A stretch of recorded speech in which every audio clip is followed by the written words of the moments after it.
Hi students, this is going to be the first video of a two-part series of a full consolidation walkthrough.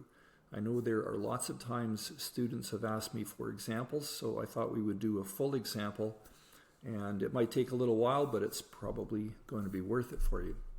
So just a few things before we get going. We're using IFRS.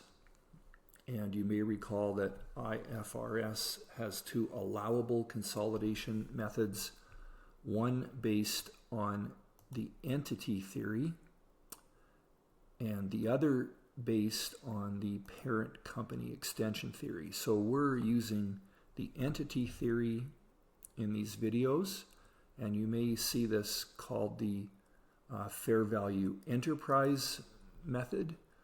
Shouldn't have the word net there. Anyway, the fair value enterprise method and not the identifiable net assets method. Now we're using also the cost method, not the equity method. Those are two allowable, let's say, accounting or bookkeeping methods. And we're not going to be using the spreadsheet approach. We're going to be using the direct method. So those are the things that you might know going in. Couple of assumptions. One, I'm assuming that you, if you're in, an advanced financial accounting class, have already gone through some of the basic material. This isn't the first time you've looked at consolidations and you know a lot of the basics already. So I'm hoping you have some familiarity with what we're about to do, and that way you'll understand it better. And this two-part video series is only an example. We're not trying to go back to square one and teach everything about consolidation, the theory, the rules, the practice. So really this is just going to be an example for you. So given that, let's first have a look at the data for this example. So January 1, year 4, Lunenburg purchases 70% of Tofino for $53,200. We only have a couple of fair value differences. One, inventory is worth $400 more, and the equipment fair value is $2,000 more. Now we're going to be using all this data often enough. So my suggestion to you is that you take a screenshot of this data and print the screenshot. And I'm going to pause 3 times here because we have basically 3 screens of data. And it's going to be easier for you to follow your own printed copy, compared to trying to rewind the video or something. So I'll just get my picture out of there. I'll just give you a second to take a screenshot of this.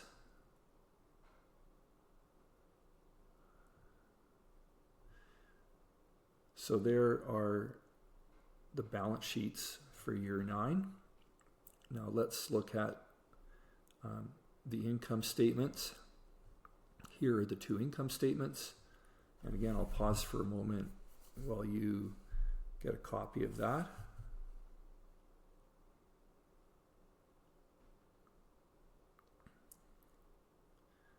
And last, here is the extra information that you're going to need for this. So here we have all of our extra information, and I'll just pause for a second while you get a copy of that as well.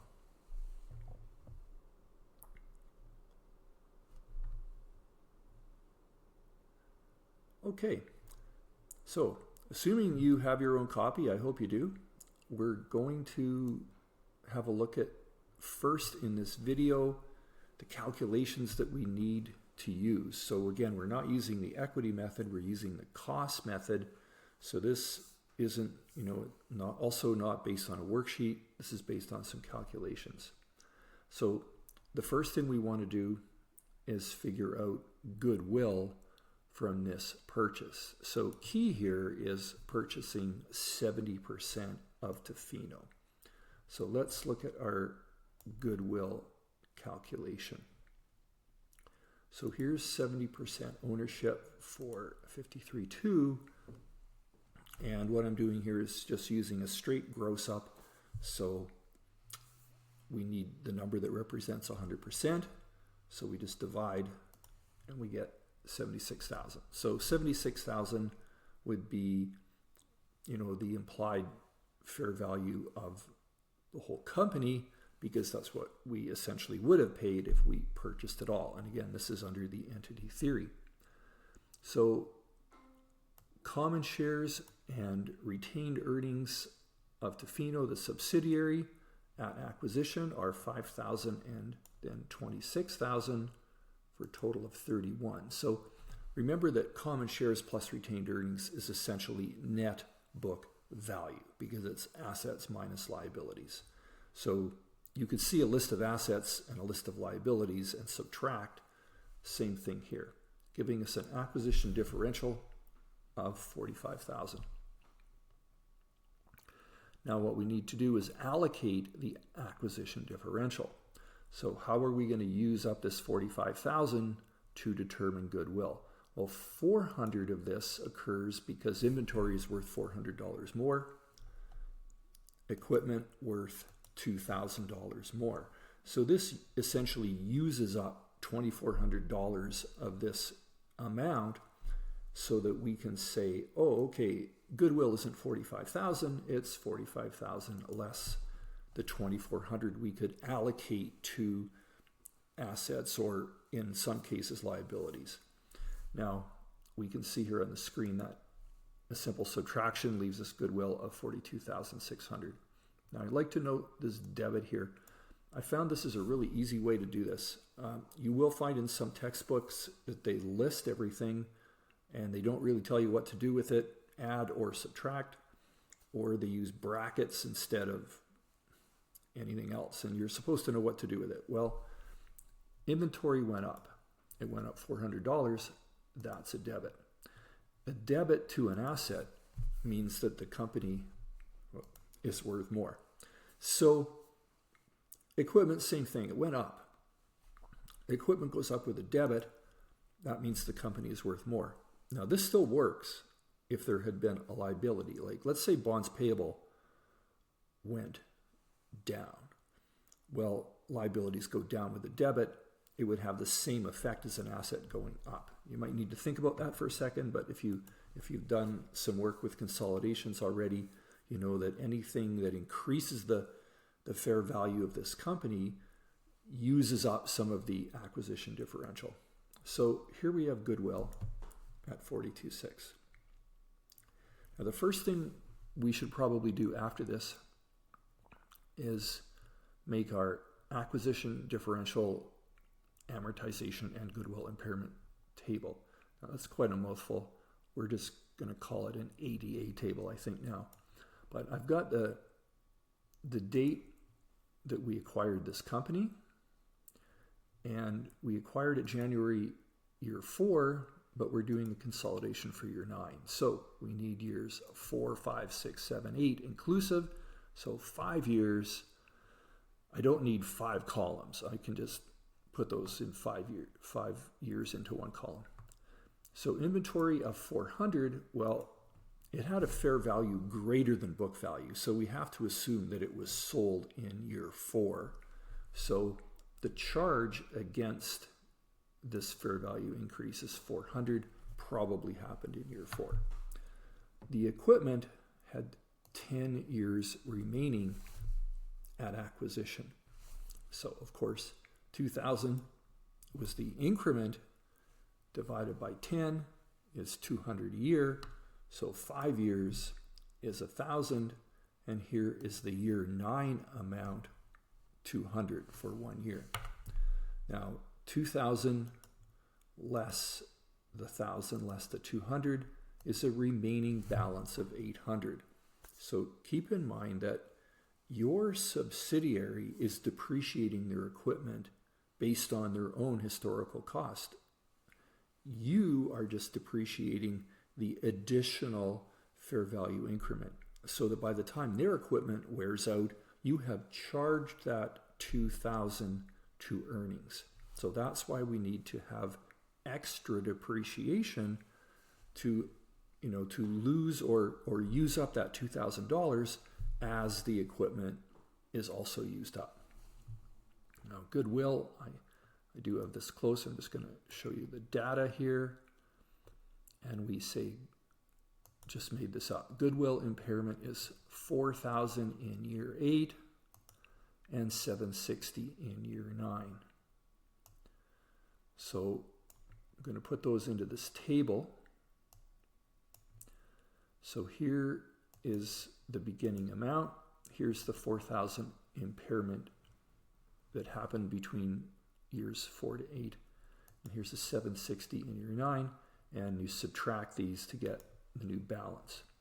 Now the reason I put these in light blue is that, essentially, if we look at our year 9 column, our total ADA, amortization and goodwill impairment, is $960.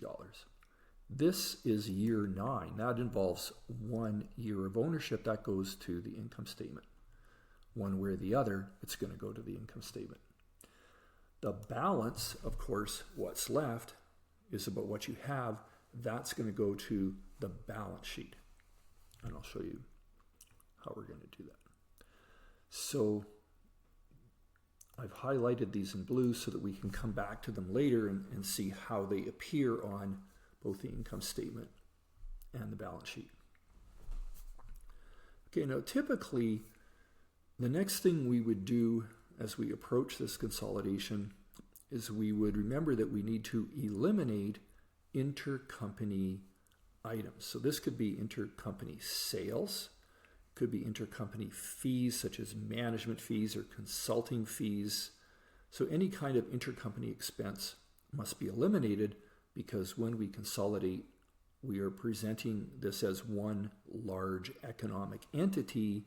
And of course, you can't say, oh, I made revenue by selling this to myself and I had an expense by paying for it myself. So we have to eliminate intercompany transactions. So let's look at first intercompany inventory sales. I've simplified this a little bit because we only have upstream sales. Upstream means the subsidiary is selling to the parent. So in this case, Tofino is the subsidiary. They're selling to Lunenburg. Now, we could have more going on. We could have downstream sales as well, but they work exactly the same way. So I thought, rather than take up the time, we'll just have upstream sales. So let's look at what those are. So first, the subsidiary, I guess I should call that T, not S, Tofino sells inventory at a gross profit rate of 50%. And just recall, we need to eliminate the unrealized profit. We're going to eliminate all intercompany sales from sales and cost of goods sold, but then we're going to look at individual profit that isn't earned or is earned. So we start with saying, okay, gross profit rate here is 50%. And just so we're familiar, tax is 40%. Sounds high, but we'll just use 40. So the year 8 ending inventory of the parent contained $23,600 from the subsidiary. So that $23,600 is remaining in inventory. That means it has not been sold to outside parties. So we can't hold the profit for that because we didn't sell it externally and really make a profit. Again, we can't make a profit selling things to ourselves, which is essentially the idea of these consolidated statements, is putting these two companies together. So that 23.6 is left over from the end of year 8. It's sitting there at the beginning of year 9 and would have been sold in year 9. That's the assumption in all these problems. During year 9, the subsidiary sold inventory to the parent for $24,000. Now, some of that sold, but at the end of year 9, $18,000 is unsold. So we have two numbers here that we're going to look at in this table.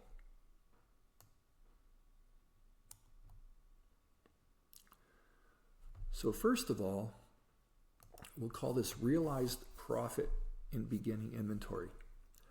this is what was there at the beginning of year 9. So during year 8, in your consolidated statements, you took away this profit because it was unsold to outsiders. Now it has been, this is an upstream sale, so Tofino selling to Lunenburg, and the amount was $23,600. Now, knowing that we have a gross profit rate of 50%, we can say the unearned profit in that sale or that merchandise was $11,800. There's our 50%. We also need to calculate 40% tax on that and then calculate the net amount. So profit minus tax is net. So this is realized. Then we have unrealized profit in ending inventory. So unrealized is the end of year 9 intercompany sales amount still in the ending inventory of Lunenburg. So that was $18,000 in the data. Gross profit on that at 50% is $9,000. Calculate tax again at 40% and after tax. Now I've just got a note here that total year 9 sales are $24,000. We're going to need that later on our income statement. So another thing that we need to look at is whether there was an intercompany sale of depreciable assets. In this case, we did have a previous year intercompany equipment sale. Now I have some other videos on YouTube that show you how to handle this as a standalone example. So if this isn't really familiar to you, you might want to watch one of those videos and get sort of the full detail behind an intercompany equipment sale. Let's look at what that sale was.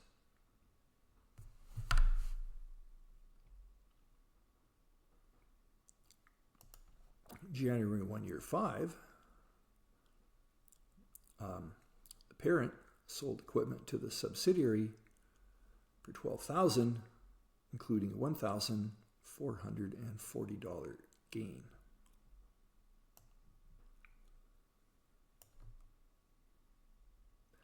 So the gain, of course, is before tax. So here is the gain that we're just told this is a gain. You know, you could have a consolidation question that asks you to figure this out. They could say, oh, equipment costs this and accumulated depreciation is this and it was sold for that. Well, that's just like an intro accounting problem, right? You can figure out book value, compare it to the selling price, figure out the gain or the loss. Here we just gave you the number, and I find that's pretty common in advanced financial accounting. We assume you know how to do introductory financial accounting. So just saving everybody some effort. Now this equipment, how many years did we have left? 8. So I've got that 8 here. We had a remaining life of 8 years. So what we need to do then is say, well, we sold this equipment. Remember, it was back in year 5, but we haven't earned any of that profit yet. And this is one of the odd parts of how we do consolidations. We basically say that the profit happens over the remaining life of the equipment. So as the purchaser, in this case Tofino, uses the equipment, we say the parent gains a proportional amount every year.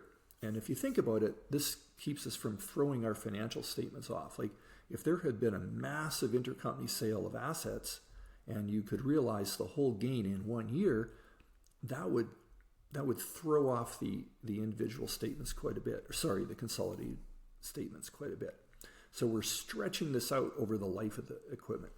So given 1440 and 8 years, we're going to say, well, how much is that per year? And we're going to say that's $180 a year for 8 years. Now, this sale was January 1 year 5, and we're looking specifically at doing year 9. So we need years 5, 6, 7, and 8. So we take 180 times 4 years, and we catch up this depreciation all at once. So this is an additional actually it's a $720 depreciation amount over those 4 years. Now, tax on the gain was $576. After tax here, $864. We're going to do the same thing. We're going to calculate tax on the realized amount of $720, giving us $432 net. So here's just the balance. The balance is 50% because it had 8 years remaining, and we just calculated 4 years worth. So that's why these two lines are the same. But really, it's a subtraction. So year 9 alone is $180 of depreciation, $72 in tax, $108 net. And when we go to subtract these, we find out the remaining balance is essentially 3 years of $180. Less tax is net. So in year 9, we would say that the $180 is gained. So Lunenburg is going to gain this amount, and you'll notice when it comes to deferred tax that because we say they're gaining this amount, we've held that back in deferred tax. And you'll see this when we do part 2 in the balance sheet, but basically we're going to charge the tax. And that's why for both of these tables here, we need the tax column as well. So whenever we say, oh, we earned this, we have to charge the tax. When we say, oh, we didn't earn $9,000, it's unrealized profit, we can't charge the tax. So we're going to use the before tax and the tax amounts on the income statement. And again, that's in part 2 of this video series. Okay, so let's just do a very quick recap. We calculated goodwill. We made an ADA table.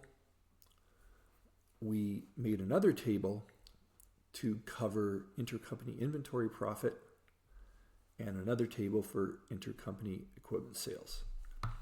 And in the data, it says that there is a charge of $50 a month for consulting. So I've just got that over here as a reminder that the intercompany revenue and expenses are $50 a month or $600 a year.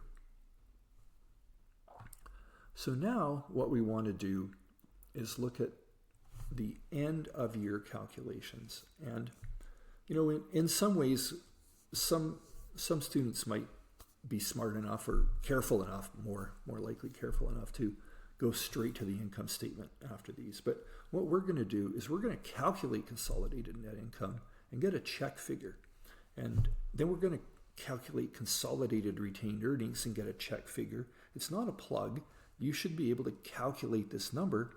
And then we're going to calculate the minority interest on the balance sheet called NCI balance sheet.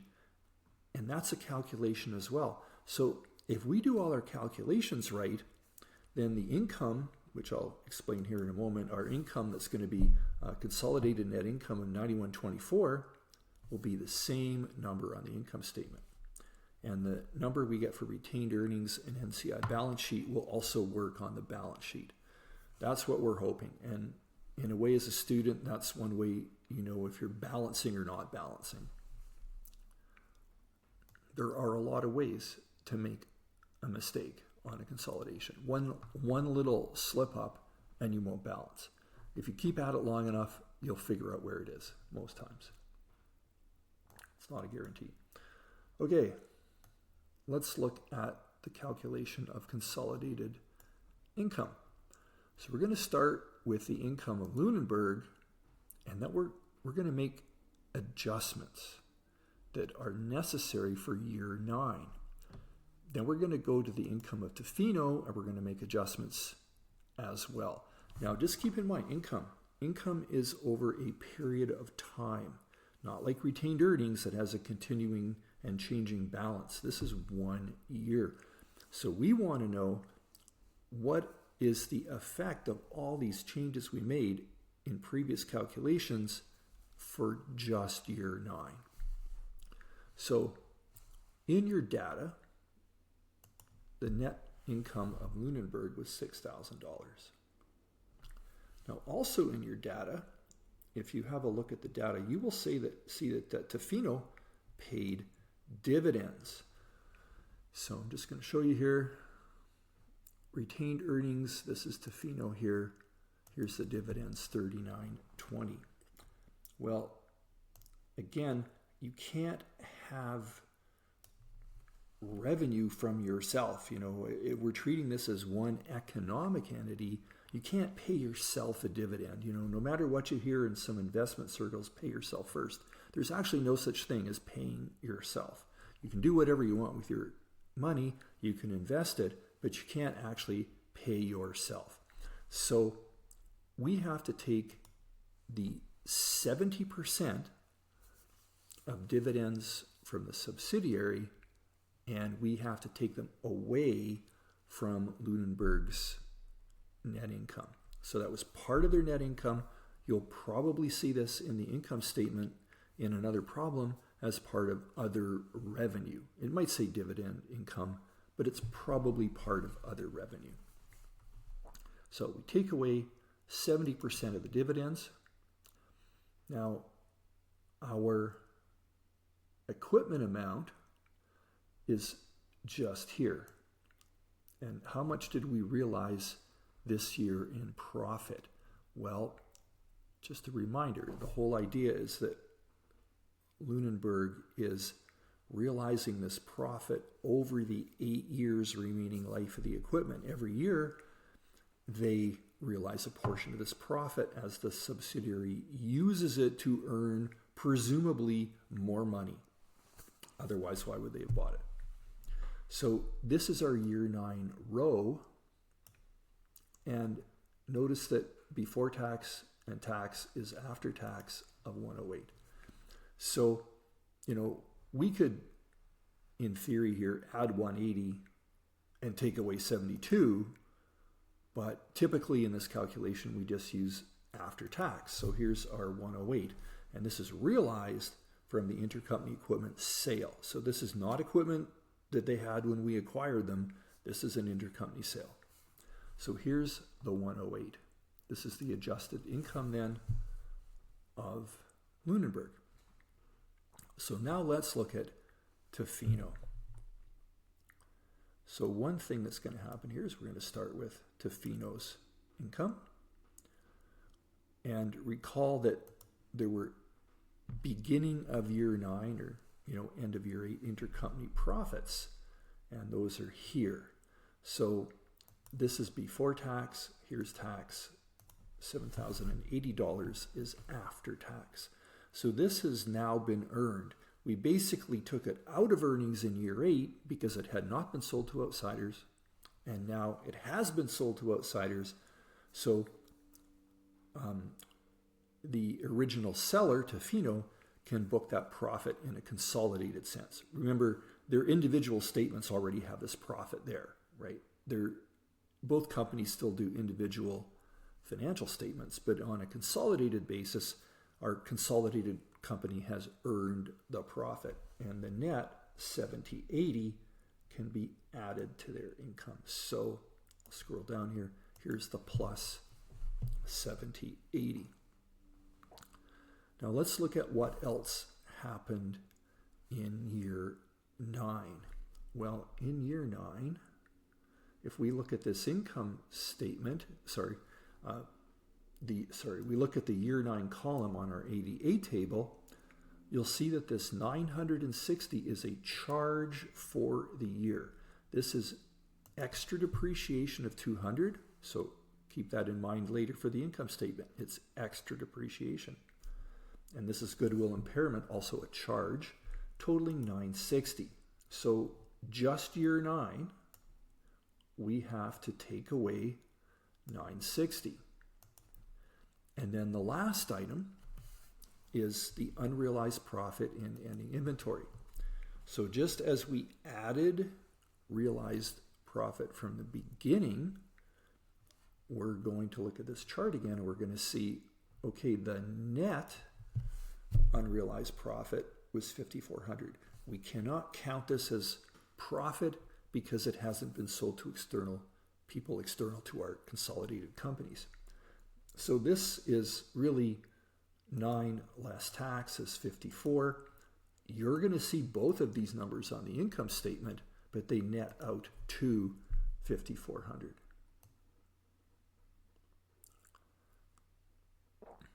Okay, where am I? Right here. Okay, so add these up. Our adjusted income of Tofino is right here, and here we have 5760. So here's our consolidated net income, and this is the number we hope to have on our income statement in the second video. It's important that, you know, if we've done this calculation correctly and we do our income statement correctly, we will get the same number 2 times. And that gives us some degree of confidence that we've done this right. I mean, it's still possible to make a mistake. You could, in theory, make a mistake in your calculations and carry it over into both forms. But as always in advanced accounting, you have to be super careful of your calculations. Anyway, who owns what? Well, Lunenburg owns all of their own adjusted income, and they own 70% of Tofino adjusted income. So Lunenburg's share is all of Lunenburg plus 70% of Tofino. And, you know, you can do the math and check me. I get 73.96 as the Lunenburg share of consolidated income. Tofino share is their own 30% ownership in Tofino. So 30% of 5760 is Tofino shareholders or minority shareholders portion, giving us, we've allocated the 9124. Okay, we're getting there in this video. We just have 2 more calculations left.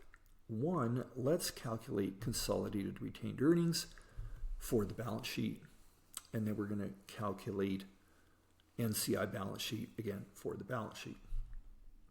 So just a reminder, retained earnings is a continuing record. We don't close retained earnings. You know, we close our revenues and expenses to retained earnings.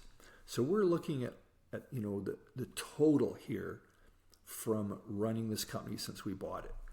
So here's a couple calculations that I think are the best way to do this.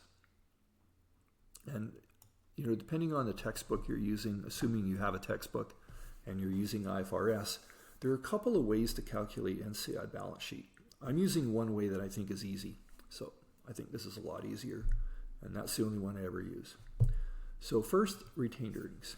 Well, if we go to the data, the end of year Lunenburg retained earnings individual company is 42,480. And we think, well, what do we need to take out of their retained earnings? We need to take out the unrealized profit on equipment. So let's go up here to the equipment calculation, and we see that the ending balance net of tax is 324. So this is inside the retained earnings of Lunenburg, because when they made that equipment sale way back in year 5, they booked that profit in their own accounting records. We're saying the after-tax amount of 324 has not yet been earned. So we're going to say, okay, let's take away 324. So that's gone. And if we had realized and unrealized, if we had unrealized intercompany sales, this is where we would take those away too. But whatever we're doing with Tofino, you would do for Lunenburg if there were downstream sales. So we have one example of that instead of 2. So here's our adjusted Lunenburg figure. Now let's look at Tofino. This is where things get a little more interesting. Remembering that retained earnings, is just that. It's earnings you've kept or retained over time. So we have to say, well, how much better off is Tofino since the time we bought them? So our retained earnings and acquisition was $26,000. If you go to your data, retained earnings at the end of year 9 was $29,320. So just on a retained earnings basis, they have gone up $33.20. Because remember, they might make a lot of money, but who knows how much they're going to pay in dividends. Some companies maybe only pay, even if they're a dividend paying company, maybe they only pay like 60-70% of their earnings in dividends. Some companies pay very close to 100% of their earnings in dividends. So we have gone up just on retained earnings alone, $33.20 in Tofino. Now we have to say, well, what are the charges or the unrealized amounts? I think I'll talk about this one first. The unrealized gain on inventory, again, that's from our inventory table up here. And note that the unrealized profit before tax was $9,000 less tax gives us $5,400 after tax. This has not been earned on a consolidated basis, so we're going to take it away. So there's our minus $5,400. And then we have to say, well, what have been the charges against the fair value increments in goodwill over all of the years of ownership? So the charges are up here in our ADA table. So here we have the ADA table that we made early on, and you'll notice that now we're looking at what's the total charge. We started with $45,000 with inventory, equipment, and goodwill, and now we have $38,640. So what is the damage? $6,360. So $6,360 is representing the total charge against goodwill and fair value increases over the period of ownership. So we're going to charge that to the subsidiaries' retained earnings. So here we have an increase of $33.20, but two pretty hefty charges, minus $84.40 total. So we're just adding these three numbers and we're getting $84.40. So they actually went down, but that's life. Okay, now the parent, Lunenburg, owns 70%. So 70% of this goes to Lunenburg. So minus $59.08.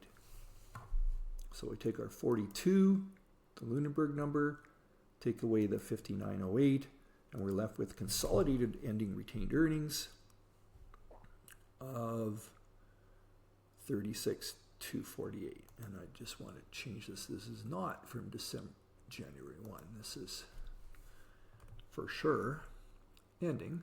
So let's just make sure that says ending. So there's December 31, year 9.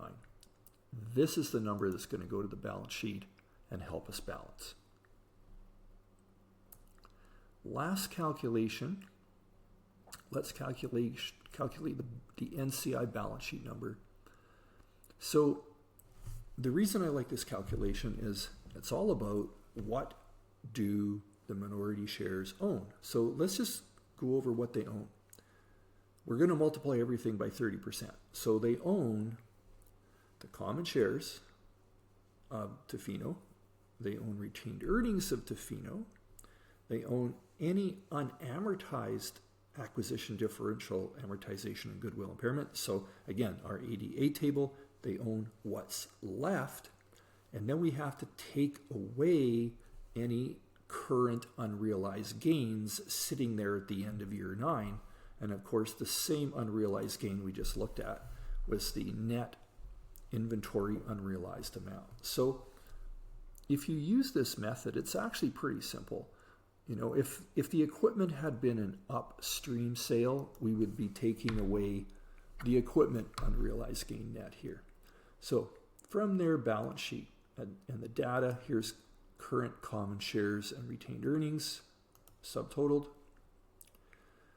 The 5,400 you already know about. We just talked about that when we calculated income and when we calculated consolidated retained earnings. So we're taking this away from the subsidiary minority interest shareholders and then the unamortized ADA. So back up here to this table. Remember I mentioned that this is going to be on the balance sheet. So our 38,640 is unused. It's still there. So the 38,640 we still have. So we're allocating it to Tofino. So we've got common shares retained earnings, unamortized ADA, minus unrealized profit, gives us this number here, 67,560. And they own 30% of Tofino, so 30% is 20,268. Now, if you as a student have done everything right in these calculations, then when you do your consolidated balance sheet, assets should equal liabilities plus owner's equity using these two numbers in the equity section along with the common shares of the parent. So in the next video, we're going to see if that worked out. So that's it for part 1.